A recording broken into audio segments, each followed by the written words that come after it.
Howdy everybody out there in YouTube land. Welcome back to the Card Dungeon. Today we've got card reviews and Magic Theory by Jesse.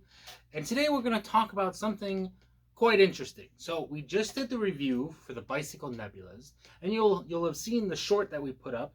Just a small little thing with a little routine that was totally, completely not very good. But it was passable. And that might be something that happens to you in your performances. So let's break down the routine that I did. Something a little bit of a flourish, something that you can learn. And we're going to talk about the different moves. I don't know all the names, but I do know that you can definitely learn something fascinating. So let's go ahead and break it down. So Bicycle Nebulas. So we have three different parts that we want to talk about today, and as we go through them, we're going to practice these moves and hopefully get a little bit better and kind of think about the nuances of these different moves. So here's the performance again, if you didn't get a chance to see it. We have the Bicycle Nebulas, the Magic Snap, of course, and that's not right. There it is. Okay. Take two. I don't know. I don't have anything.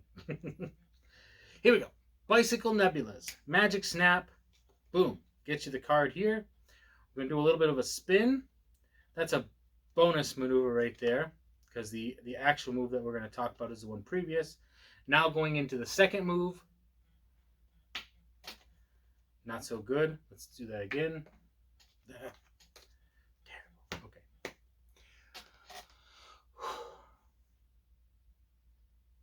Howdy everybody out there in YouTube land. Welcome back to the Card Dungeon. So today we've got some card reviews and Magic Theory by Jesse coming your way. We've already done the card review. Now we're going to talk about the Magic Theory. If you got a chance to watch our short little snippet short. Yeah, that's just keep it short. Keep it simple. Yeah, you know what I'm saying.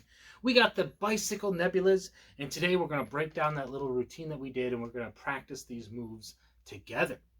So if you are interested in doing cardistry, or if you're interested in doing these different types of moves, here's what we've got. Now, if you were going to practice this in, with your cards and stuff, my recommendation is go ahead and watch it, see what we've got going on, because there is a little bit of a setup, and it's kind of a magic trick in itself. But I don't point that out in the actual short, but we're going to point it out here. Okay, here we go. First thing we do, we're showing off you the cards. These are the Bicycle Nebulas. We want to get that out there so that people know what exactly that we are using and draw attention to that as part of the trick. So here's what we got. Bicycle Nebulas, Magic Snap. And why am I narrating it as I go? Because we're drawing attention to it. This is something that you can show your spectators. This is something that you can do to get them involved and get them invested. Even if you're not showing them the moves, all you're doing is you're getting them interested in what's going on. Just don't fall into this habit when you're doing your regular tricks. So, Magic Snap. That means that a card will appear in my hand. Boom. Okay, as if by magic. See what I did there? Little bonus thing that we're going to talk about today is the spin. There we go.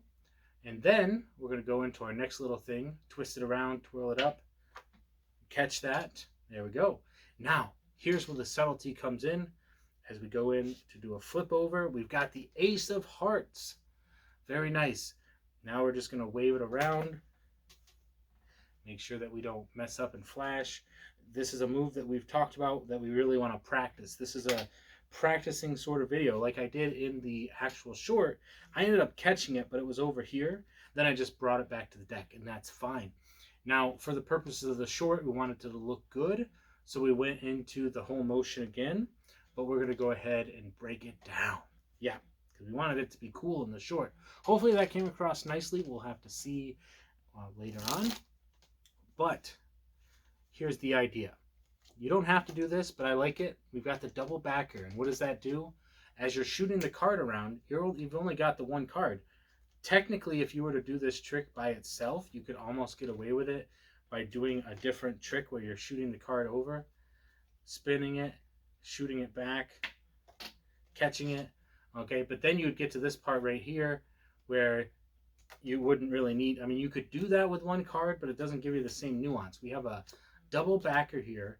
And so what they might realize is as you're shooting the card over to here, okay, that's the pinky, that's the hot shot right there. Hot shot? Maybe that's, what's the other one? The hot shot might be the one, never mind. Might actually have to learn the names of these moves someday. And I don't say that in the terms of like, that I don't know. The pinky shot might be the better name for it. I just get the moves confused sometimes. Anyway, so here's what you want to do with that. You want to hold it in a nice grip here like so. Finger up top along the sides. I believe it's called the dealer's grip. So I advocate holding the deck like this as much as possible. If you get into a, that might be more of a dealer's, this might be the mechanic's grip. Again, I do apologize for not knowing the names. Just hold it like this. Do as I say, not as I do. So we're holding it like this. Here we have the deck. This is one of the best ways to hold it because no matter what happens, if you're holding it like this in more of a dealer's grip, this would be the mechanic's grip. See, I can kind of know, I know what they're called. That is, my mind is spacing. Then what you want to do is you want to move up your pinky to the top here so that you can get a lock on it. So now as you come back into the dealer's grip, you're going to be holding it like this from the top, basically. Okay, I know I'm getting all flustered here and forgetting stuff. So you have your fingers like this, you're holding it pretty decent. Then what you want to do is you want to grab it with the padding of your pinky and slide it down and over until you get this little bit of a bend in the card. And then as you let it go off from your thumb, it's going to shoot into your other hand. Now, there's a couple of different things to consider about shooting the card. Now, you're going to want to practice to shoot it because eventually you'll be able to get it faster and stronger and have it go way over there. Now we've lost the card, but that's okay. Got 51 others. So that's going to be your first shot. The first move there is to shoot it. Now keep in mind of what happens here is you can do this as a reveal to get the card over to here. Okay, and now you've got the card in your hand, and then you can always reveal it however you want to reveal it. So that's just a nice little flourish that you can use for other things. And that's kind of what we like to talk about here on the channel. If we're building up these routines, we want to know what the counterparts are so we can get better at each counterpart, get better at the transitions, and then move into the finale. Okay, so this is going to be your little pinky shot once again, holding it from the sides. Pull down with your pinky and off to the side a little bit to get a little bit of a bow in the card here to create the springing action. As you release off your thumb, it's going to shoot over to here. Now you could just do it in a way to flip over the card, and that's fine. What I like to do is I like to overextend it over to here so it almost seems like a very beautiful switch over. Then you've got the spiral. Now obviously in my performances I can't do it, but as you can see it here, I get pretty solid. Okay, probably because I don't practice the transition enough. So when I go to do one thing to the next, I'm always practicing this. But you always want to complete the moves that you're doing. That way you're not losing momentum when you're practicing. So if you do mess up a slide, if you mess up something, continue into the trick and then just kind of correct yourself later on. Okay, because in a performance, you don't get to just stop and then start over. So that would be the next part as you're shooting over to here. Boom. Remember, this would be your, I've got it down there now. This is your double backer. Just doing a little bit of a spin flourish is fine. And then the nuance of the double backer is that when you flip it over, they're going to still see the same side. So just imagining flipping it over like that. And now you're going into what is called the flicker shot by Josh Morbido. I will not go into heavy detail here because I encourage you to go check out his video. I don't believe he's the original creator of it, and I do apologize if that is incorrect, but he is the guy that I learned it from, so I direct you towards his material because my brain is not working tonight. So going into the flicker shot, something really nice to go from the spiral because it really sets up the card into that position as you clamp down on it to catch it.